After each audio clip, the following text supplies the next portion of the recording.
After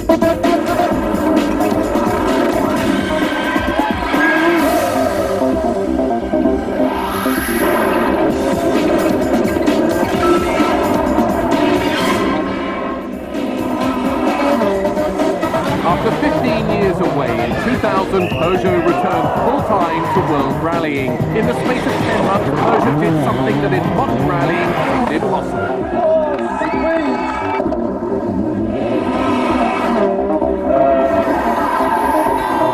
Back for their first full season, they won both the manufacturers and drivers' world titles, with the almost unknown Finn after 100 poles and an unknown quantity, the Peugeot 206.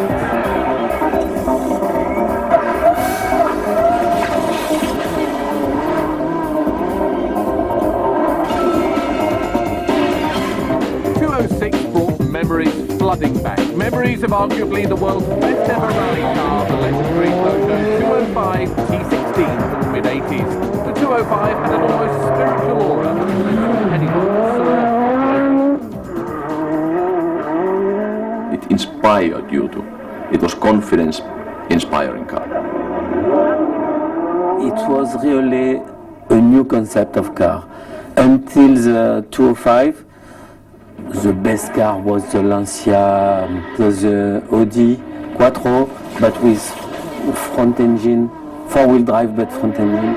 And Peugeot came in the rally business with a completely new concept, with a four-wheel drive, but with rear central engine, turbocharged.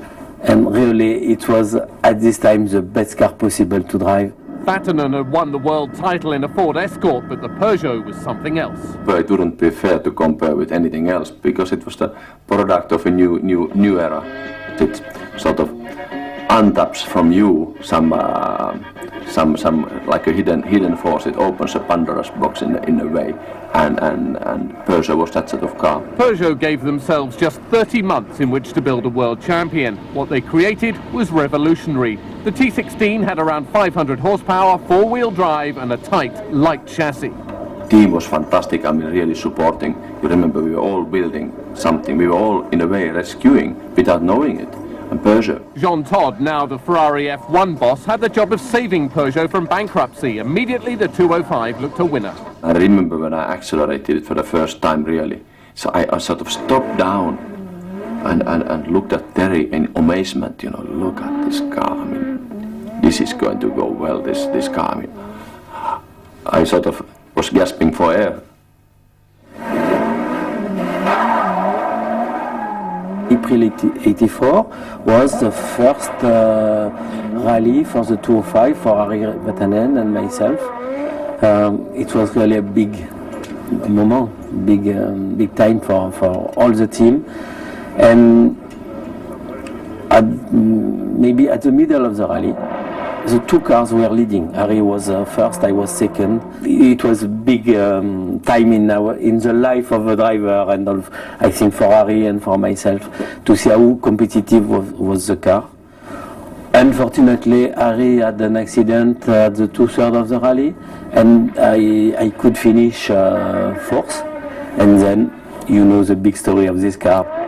It took just 3 rallies for the 205 to become a winner on Harry's home event in Finland, and another 12 months to become world champions. The 205 clocking up 7 wins from 9 starts. The new challenger's name is Peugeot.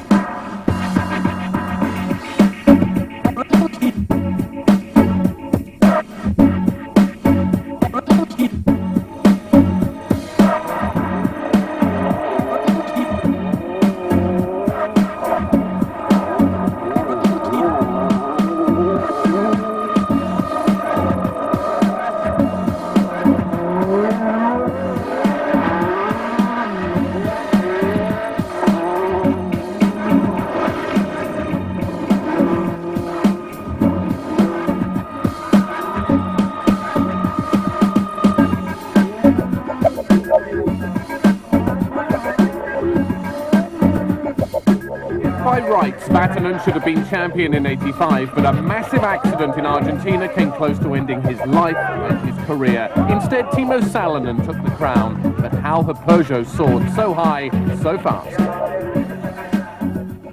If you want to win, you must have the right engineers, you must have the budget coming from the main board, and you must have also the good, the best driver possible. At this time, the cocktail was perfect. A year later, Peugeot proved they were no one-hit wonders. Juha Kankkunen taking the driver's title and Peugeot the manufacturer's crown again, with wins in Sweden, Greece, New Zealand, Finland and Britain. By now, Jean-Pierre Nicolas had swapped driver's seat for a role in team management.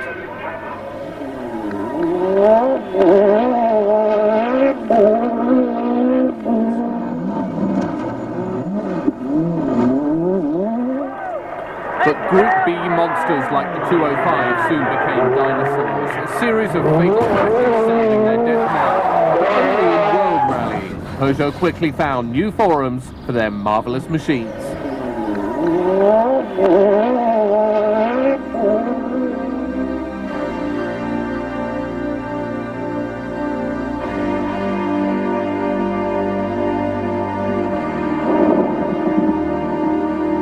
The new home for Peugeot, deep in the Sahara Desert for the Paris-Dakar, the world's toughest rally, and in the Rocky Mountains for the Pikes Peak hill climb in Colorado. 150 bends in less than 20 kilometers up the side of a 4,500-meter mountain.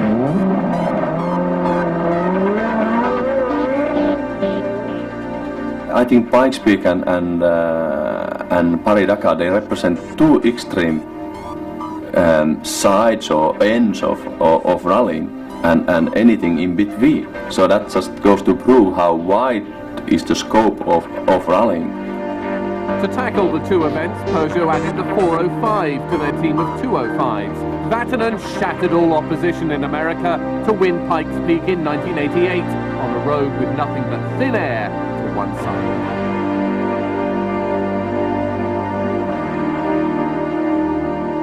In Colorado with a 600 brake horse car which weighs 900 kilos, I mean incredible power weight ratio. I mean it's an ultimate test of speed, absolutely the ultimate test. Harry also won the Dakar Desert Marathon 4 times, reviving his career. Paris-Dakar, there you can long it up, you can finish sometimes if everything goes really well, you get everything right, you get your and you don't have a puncture and you get your navigation right and you go through absolutely breathtaking scenery. I mean, and you can end up 15 minutes earlier than anybody else. I mean, it also gives a fantastic feeling, and no, I'm very privileged that I have been around. Very, very privileged indeed. With the 405, Peugeot dominated long-distance rallies all over the world, but after a break of more than a decade, the siren call of the World Rally Championship beckoned Peugeot back to its roots.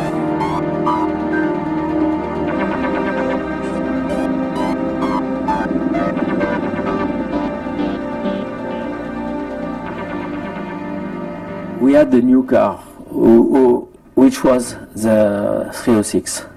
And this car was really competitive in his category. And this category at this time was growing up. It was this famous kit car 2 liters.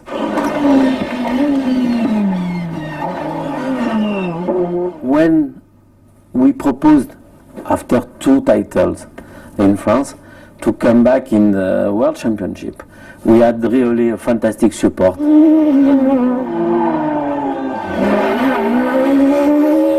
But they had a remark. They didn't want to go with the 306, which was not the most important car for Peugeot, but they wanted to come back with the 206.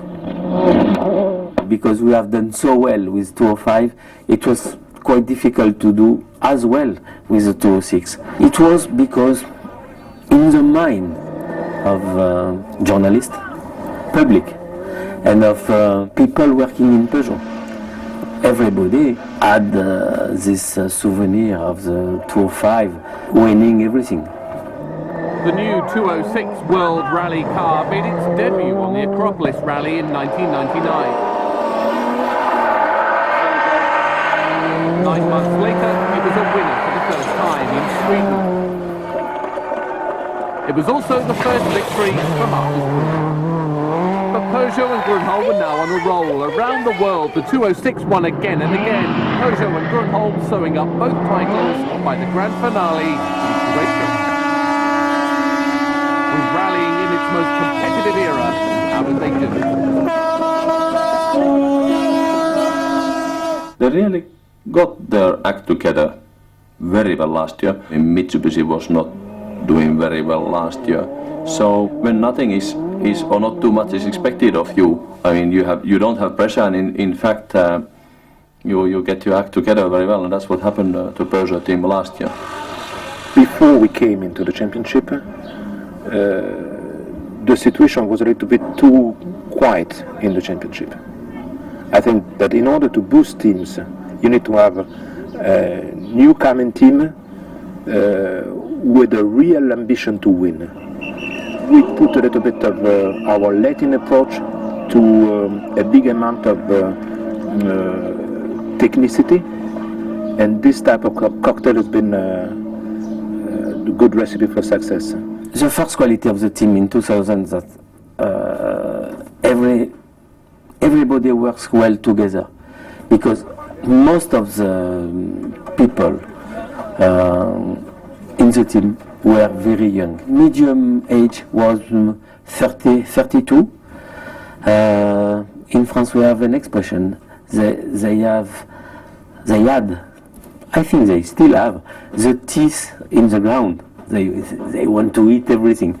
We have won 5 rallies on 7 where we participated. Because our driver was faster, because our car was more reliable than the other cars. That's why the result.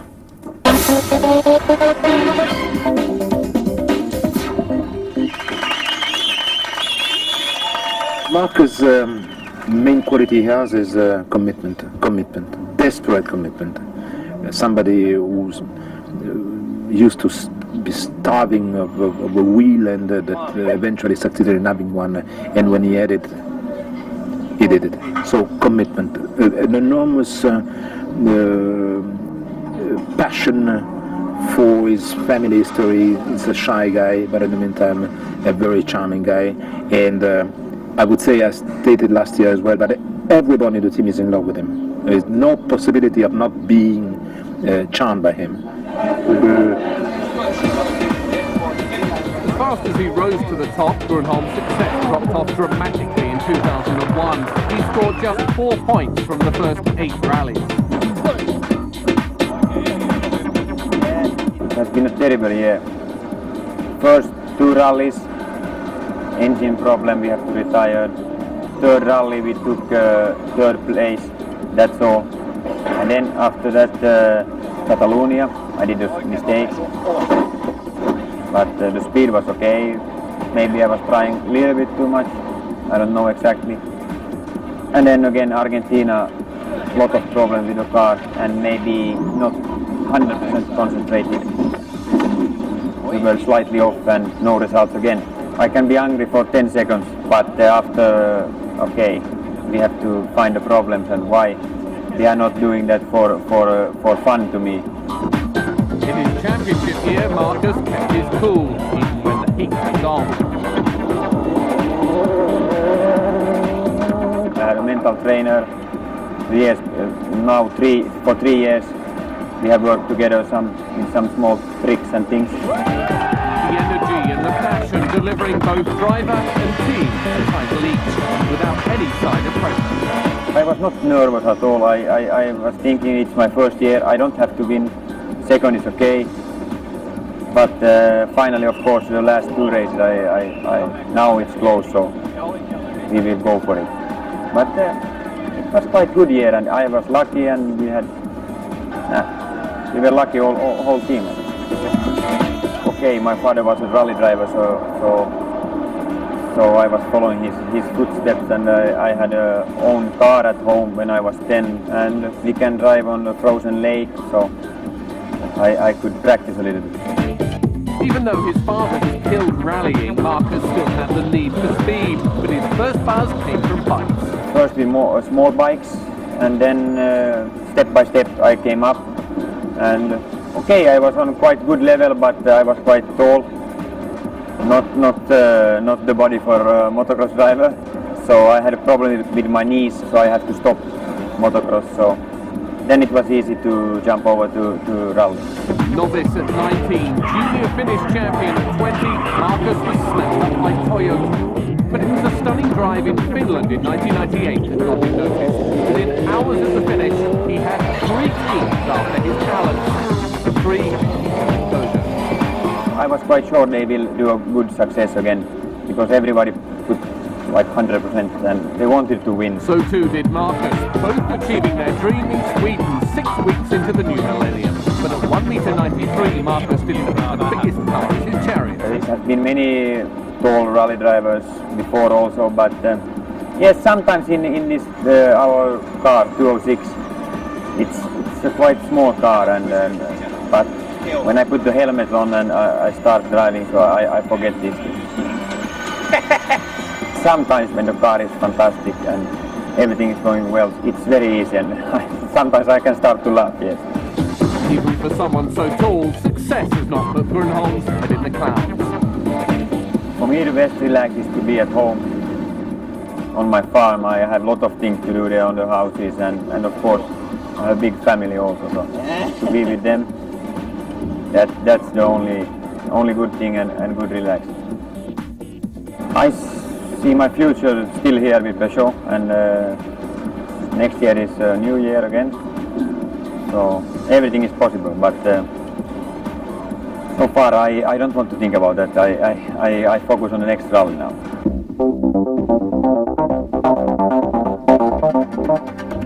If an army marches on its stomach, Peugeot have learned that the way to fuel the team is with good cooking. Maybe this is the real recipe behind their success. Take 1 field kitchen, add 2 crazy Italian chefs. Hello, I'm Ivan and this is Riccardo. We are the chef for the Peugeot team. Add 4 cloves of garlic, a shake of pepper, a sack full of expensive Italian mushrooms, stir with a little Italian flair, and leave to simmer for 15 minutes. In France, it's not like in English. When we see the English team on the rallies, they are happy with a sandwich. And now I prepare this room for the battle. Food is bought locally, and for the drivers, or the pilots as the team call them, the diet is healthier. For the pilot, we prepare pasta with tomato, pasta bolognese, no meat, salata di frutta, tutto very light.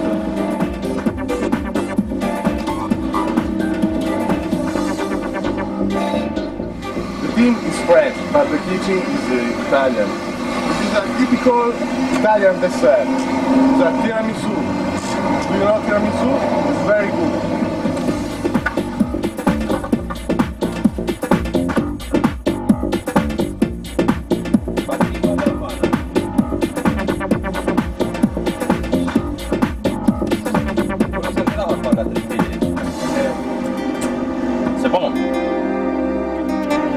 And we have to eat at each meal. That means each time we have to sit and to have 2 plates at each meal. This is a French tradition, and we are happy with.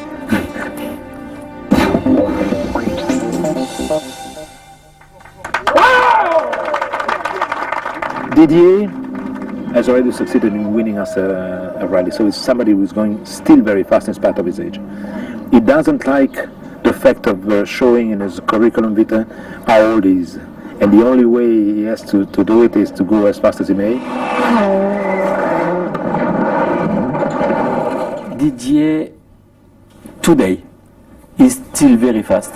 He's still in the top 6. I am sure he's still able to win a lot of rallies. When Didier Auriol blasted off the line in Catalonia, it was the start of his 122nd World Rally. By the time he reached the finish line, he notched up his 20th World Rally victory. In 25 years, the former ambulance driver has rallied for Lancia, Toyota, and last year for Seat.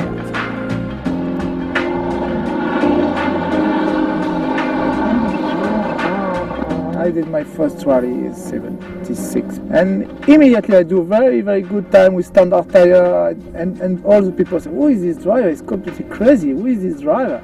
And of course I stop the race. I have some problem. I have no money, but I was very, very happy because I have made some good time. So I say, oh, you must try to continue in this way and try to find to work some money and a better car. His World Championship debut came in 1989 in a Lancia. It turned out to be a record-breaking partnership. In 1992, they won 6 rallies. But he never won the World Championship for the Italians.